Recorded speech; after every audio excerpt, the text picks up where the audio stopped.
કલોલ તાલુકાના પલસાણા જાસપુર રોડ પર પર્યાવરણ અને આરોગ્ય વિભાગ માટે ખતરો ઊભો કરતી પ્રવૃત્તિ સામે ઉઠેલા પત્રકારોને હવે ધમકી આપવામાં આવી છે। વિગતવાર વાત કરીએ તો કલોલ તાલુકાના પલસાણા જાસપુર રોડ પર સ્મશાન ગૃહ પાસે આવેલી એક ફેક્ટરી દ્વારા જાહેર રોડ પર જ કેમિકલ યુક્ત કચરો બાળવામાં આવી રહ્યો છે। આ પ્રવૃત્તિના કારણે પર્યાવરણ હવે પ્રદૂષિત પણ થઈ રહ્યું છે, લીલા વૃક્ષોને પણ નુકસાન પહોંચી રહ્યું છે અને આસપાસના લોકોના આરોગ્ય માટે એક ગંભીર જોખમ ઊભું થયું છે।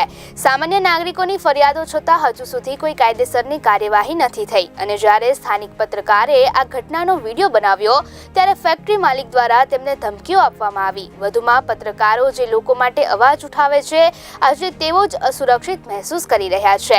પત્રકારોને ધમકી આપવી એ લોકોના અધિકારોને કચડવાનો પ્રયાસ છે। આ બાબતે હવે કલોલ તાલુકાના સંબંધિત તંત્ર અને પર્યાવરણ વિભાગ શું પગલાં લેશે? શું પ્રદૂષણ ફેલાવનાર પર કાયદેસર કાર્યવાહી થશે કે પછી પત્રકારોની સલામતી માટે કડક કાયદા લાગુ કરવાના પ્રયાસો થશે?